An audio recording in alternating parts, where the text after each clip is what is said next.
Hello students, welcome back to my channel educational galaxy. आज हम करेंगे क्लास 8th का chapter number 8 that is cell structure and functions. तो जैसा कि हम हर चैप्टर को कुछ पार्ट्स में पढ़ते हैं, इस चैप्टर को भी मैंने 3 पार्ट्स में डिवाइड किया है। पार्ट 1 जिसको हम आज डिस्कस करेंगे, इसके अंदर हमें 3 टॉपिक्स को डिस्कस करना है। First is discovery of cell, second what is cell and third structure and function of cell. इसके बाद नेक्स्ट वीडियो में हम पार्ट 2 और पार्ट 3 को डिस्कस करेंगे। तो चलो स्टार्ट करते हैं पार्ट 1 जिसका फर्स्ट टॉपिक है डिस्कवरी ऑफ सेल। सबसे पहले हम देखेंगे कि सेल को डिस्कवर किसने किया, उसके बाद हम देखेंगे कि सेल होती क्या है, व्हाट इज सेल, और थर्ड पे हम डिस्कस करेंगे कि सेल ठीक है डिस्कवर कर ली होती है, लेकिन उसका स्ट्रक्चर क्या है, उसका फंक्शन क्या है, कैसा वो दिखता है, क्या वो काम करता है, वो सब डिस्कस करेंगे। तो चलो सबसे पहले देखते हैं discovery of cell. Robert Hooke discover cells in 1665। 1665 में रॉबर्ट हुक नाम के एक साइंटिस्ट थे जिन्होंने सेल की डिस्कवरी की थी।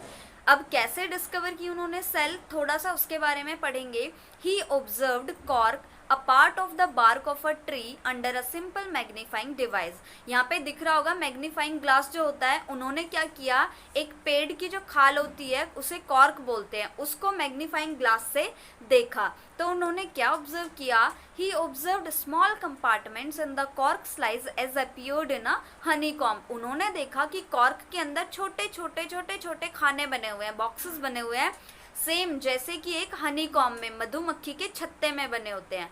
One box was separated from the other by a wall और अ पार्टीशन। आपने देखा होगा मधुमक्खी का छत्ता कैसे होता है, उसमें छोटे छोटे से बॉक्सेस बने होते हैं और वो एक दूसरे से एक कोई वॉल कह लो या फिर किसी भी पार्टीशन से वो अलग हो रखे, सेपरेट हो रखे होते हैं। तो सेम ऐसे ही जैसे एक हनीकॉम्ब में होता है, सेम रॉबर्ट हुक ने देखा कि जो उनका कॉर्क की स्लाइस थी उसके अंदर भी सेम छोटे छोटे बॉक्सेस बने हुए हैं जो कि किसी वॉल से सेपरेट हो रखे हैं। He gave the term cells for each box which were actually dead cells. उन्होंने हर एक खांचे को, हर एक जो कंपार्टमेंट बने हुए थे उन्हें नाम दिया सेल्स, जो कि एक्चुअल में डेड सेल थे, क्योंकि वो पेड़ से अलग हो चुके हैं, वो मरे हुए हैं, तो वो डेड सेल्स थी, उन्हें उन्होंने नाम दिया सेल्स।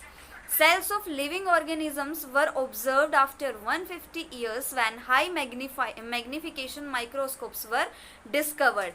ये तो अभी जो रॉबर्ट हुक ने ऑब्जर्व की थी वो थी प्लांट सेल। प्लांट के एक हिस्से को, कॉर्क को उन्होंने निकाला, फिर मैग्नीफाइंग ग्लास में देखा और बोला कि हाँ ये छोटे छोटे जो डिब्बे हैं ये सेल्स हैं। लेकिन उसके करीबन 150 ईयर्स बाद, 150 साल के बाद, जब बहुत हाई मैग्निफिकेशन वाले माइक्रोस्कोप्स वगैरह बन गए, तब जो साइंटिस्ट थे वो देख पाए, ऑब्जर्व कर पाए किसको, लिविंग ऑर्गेनिजम्स की सेल को। तो ऐसे हमारी डिस्कवरी हुई थी किसकी, सेल की। अब पढ़ते हैं सेल होती क्या है। What is cell? As buildings are made up of bricks but have different shape, size and design, similarly in living world organism differ from one another but all are made up of cells. जैसे कि एक मैसन जो होता है, एक मिस्त्री घर को बनाता है ना, ईंट के ऊपर ईंट जोड़ जोड़ के उनको पूरी एक बिल्डिंग तैयार कर देता है। अब एक बिल्डिंग मान लो यहाँ खड़ी है, दूसरी यहाँ, दोनों डिफर होती हैं, एक दूसरे से डिफरेंस होता है उनमें, शेप में, साइज में, कलर में, हर चीज़ में डिफर करती हैं वो एक दूसरे से। सेम इसी तरीके से जो सेल्स हैं वो भी हर एक इंसान के अंदर सेल्स होती हैं, लेकिन सबका शेप, साइज सब अलग होता है। As bricks are the basic structural unit of building, similarly cells are the basic structural unit of life. जैसे कि एक बिल्डिंग की सबसे बेसिक, जो सबसे छोटी चीज़ है वो क्या होती है, एक ब्रिक होती है।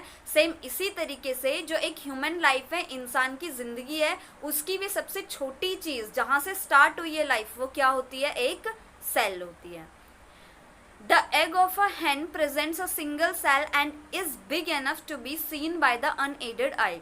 वैसे तो सेल बहुत छोटी होती है, लेकिन अगर आपको फिर भी जानना हो कि सेल क्या होती है, तो एक सिंगल सेल जो है, एक हैन का एग जो होता है, मुर्गी का अंडा, वो पूरा एक सेल है जिसको हम बिना माइक्रोस्कोप और हाई मैग्निफिकेशन लेंसेज वगैरह के, बिना उनकी हेल्प से भी हम देख सकते हैं। वो भी एक सिंगल सेल है और सेल का ही एग्जाम्पल है। तो ये था हमारा कि सेल क्या होती है, लाइफ की सबसे छोटी इकाई यानी कि basic structural unit of life होती है। Now cell structure and function, cell का स्ट्रक्चर कैसा होता है और इसका फंक्शन क्या होता है, ये लास्ट टॉपिक है, बस उसके बाद हम पार्ट 2 में करेंगे आगे के टॉपिक्स डिस्कस। तो सबसे पहला है cell is the basic structural unit of life. अभी अभी हमने पढ़ा सेल क्या होती है, लाइफ की बेसिक स्ट्रक्चरल यूनिट होती है।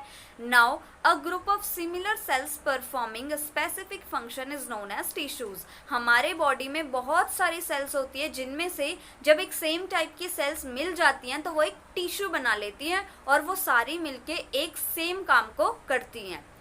अब टिश्यू बन गया, a group of cell is called a tissue. Now a group of tissue is known as organ. फिर जैसे ये टिश्यू बन गए हैं, बहुत सारे टिश्यूज मिलेंगे और आपस में मिल करके एक ऑर्गन बना लेंगे। हमारी बॉडी में बहुत सारे ऑर्गन होते हैं जैसे कि लंग्स, आईज, नोज, ये सारे हमारे ऑर्गन्स हैं। तो जब टिश्यूज मिल जाते हैं तो एक ऑर्गन को बनाते हैं। Each organ in the system performs different function such as digestion, assimilation, absorption etcetera. और हमारी पूरी बॉडी में जो डिफरेंट ऑर्गन्स हैं उनकी जो एक्टिविटीज़ हैं वो भी बांटी हुई हैं। जैसे कि आइज़ का काम है देखना, ईयर का काम है सुनना, नोज़ का काम है स्मेल करना।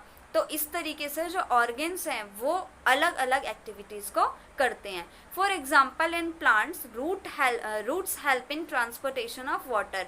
फिर एग्जाम्पल हमने दे रखा है यहाँ पे, जैसे कि प्लांट्स में रूट्स का काम क्या होता है, वाटर को एब्जॉर्ब करना, ठीक है। इसी तरीके से जैसे प्लांट में लीव्स का काम क्या होता है, खाना बनाना। ऐसे हम अपनी बात भी कर सकते हैं, हमारे अंदर भी टंग का काम क्या होता है, टेस्ट करना और मिक्स करना फूड को सलाइवा के साथ। तो ये सारे क्या किसके काम होते हैं, ऑर्गन्स के। तो सबसे छोटी जो हमारी लाइफ की सबसे छोटी यूनिट है जहाँ से हमारी लाइफ स्टार्ट होती है वो होती है सेल। फिर बहुत सारी सेल्स मिलके बना लेते हैं टिश्यू, फिर बहुत सारे टिश्यू मिलके बना लेते हैं ऑर्गन, और अ ग्रुप ऑफ ऑर्गन्स मिलके एक पूरी लिविंग ऑर्गेनिज्म को तैयार करता है। हमारा जो पूरी हमारी बॉडी है वो बहुत सारे ऑर्गन से मिलकर के बनी है। तो ये था सेल स्ट्रक्चर एंड फंक्शन। बस आज हम यहीं पे ख़त्म करेंगे। नेक्स्ट क्लास में हम इसके आगे डिस्कस करेंगे। अब हम पढ़ेंगे कि अलग अलग ऑर्गेनिजम्स में सेल के नंबर अलग होते हैं, शेप अलग होती हैं, साइज़ अलग होती है, तो उनकी शेप साइज से क्या एक्टिविटीज़ करने पे भी फ़र्क पड़ता है। ये चीज़ हम पढ़ेंगे नेक्स्ट क्लास में। तो तब तक इसी को रिवाइज करते रहो। मिलते हैं नेक्स्ट वीडियो में। Bye bye.